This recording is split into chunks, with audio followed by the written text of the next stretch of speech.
Hello दोस्तों, मेरे channel में आपका स्वागत है। महाभारत की ये 11 रोचक घटनाएं आज भी मौजूद हैं। महाभारत में कई घटनाएं, संबंध और ज्ञान विज्ञान के रहस्य छुपे हुए हैं। महाभारत का हर पात्र जीवंत है, चाहे वह कौरव, पांडव, कर्ण और कृष्ण हो या धृष्टद्युम्न, शल्य, शिखंडी और कृपाचार्य हो। महाभारत सिर्फ योद्धाओं की गाथा तक सीमित नहीं है। महाभारत से जुड़े श्राप, वचन और आशीर्वाद के भी रहस्य छिपे हैं। दरअसल महाभारत की कहानी युद्ध के बाद ही समाप्त नहीं होती है। असल में महाभारत की कहानी तो युद्ध के बाद शुरू होती है, जो आज भी जारी है। माना जाता है कि वर्तमान युग महाभारत की ही देन है। हम आपको बताएंगे कि महाभारत से जुड़ी घटनाओं से जुड़े कुछ ऐतिहासिक स्थलों के बारे में, जिनके बारे में कहा जाता है कि यहाँ आज भी इन घटनाओं के साक्ष्य मौजूद हैं। चलिए जानते हैं। पहला ऐतिहासिक घटना स्थल कुरुक्षेत्र। ये तो सभी जानते हैं कि महाभारत का युद्ध कुरुक्षेत्र में हुआ था। कुरुक्षेत्र हरियाणा में स्थित है। कुरुक्षेत्र में भारतीय पुरातत्व सर्वेक्षण विभाग द्वारा महाभारत काल के कई अवशेष प्राप्त हुए हैं, जिनमें बाण और भाले प्रमुख हैं। कुरुक्षेत्र की भूमि पर कई महान योद्धा वीर गति को प्राप्त हुए थे। कुरुक्षेत्र वही स्थान है जहाँ पर भगवान श्री कृष्ण ने अर्जुन का मोह भंग करने के लिए उसे गीता का ज्ञान दिया था। कुरुक्षेत्र में प्राचीन कुआं आज भी देखा जा सकता है।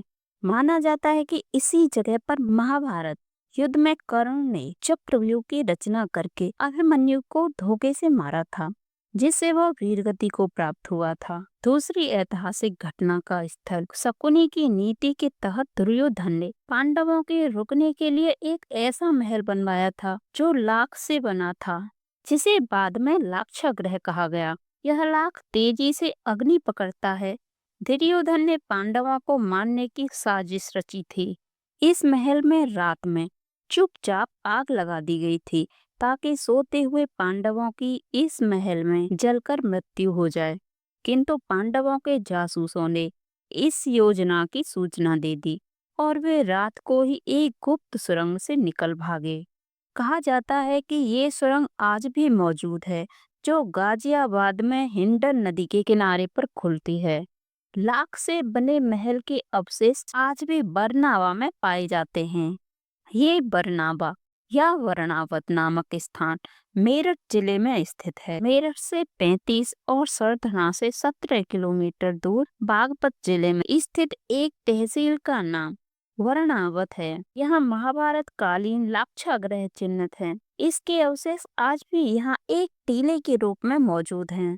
लाक्षागृह से निकलने पर भटकते हुए पांडव नागालैंड में पहुंच गए थे। वहां पर राक्षसी हिडिंबा के संग भीम का विवाह हुआ था। तत्पश्चात उनका घटोत्कच नामक एक पुत्र हुआ था, जो कि भीम के समान ही बलशाली था। भीम अपने पुत्र के साथ जिन गोटियों से शतरंज खेला करते थे, वह आज भी नागालैंड के दिमापुर में देखी जा सकती है। तीसरा ऐतिहासिक घटना स्थल गंधमादन पर्वत, जिसे भीम नहीं उठा पाए थे। हनुमान जी की पूछ सभी को यह घटना तो मालूम ही होगी कि बलशाली भीम हनुमान जी की पूछ नहीं उठा पाए थे। कुछ विद्वान मानते हैं कि यह घटना गंधमादन पर्वत पर घटी थी। हिमालय के कैलाश पर्वत के उत्तर में स्थित गंधमादन पर्वत कुबेर के राज्य क्षेत्र में स्थित था। सुमेरु पर्वत की चारों दिशाओं में स्थित गजदंत पर्वतों में से एक को उस काल में गंधमादन पर्वत कहा जाता था। आज यह क्षेत्र तिब्बत के इलाके में है। इस क्षेत्र में दो रास्तों से जा सकते हैं।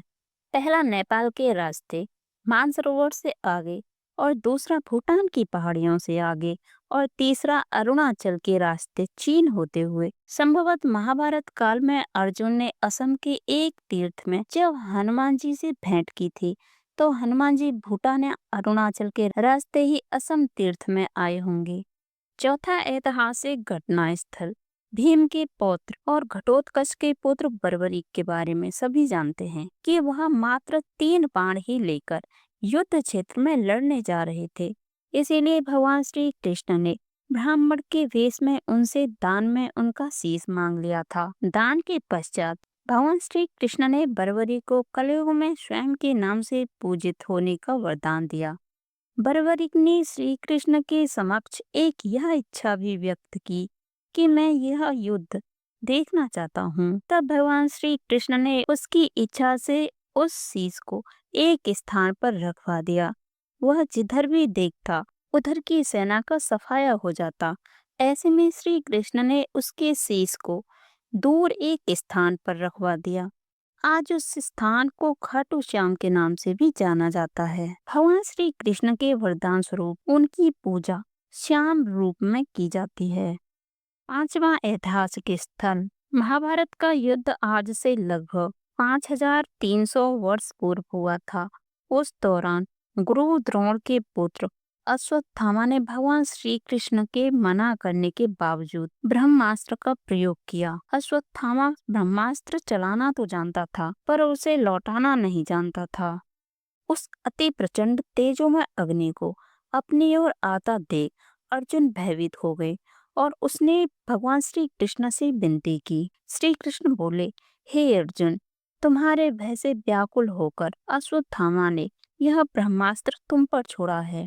इस ब्रह्मास्त्र से तुम्हारे प्राण घोर संकट में हैं। इससे बचने के लिए तुम्हें भी अपने ब्रह्मास्त्र का प्रयोग करना होगा, क्योंकि अन्य किसी अस्त्र से इसका निवारण नहीं हो सकता।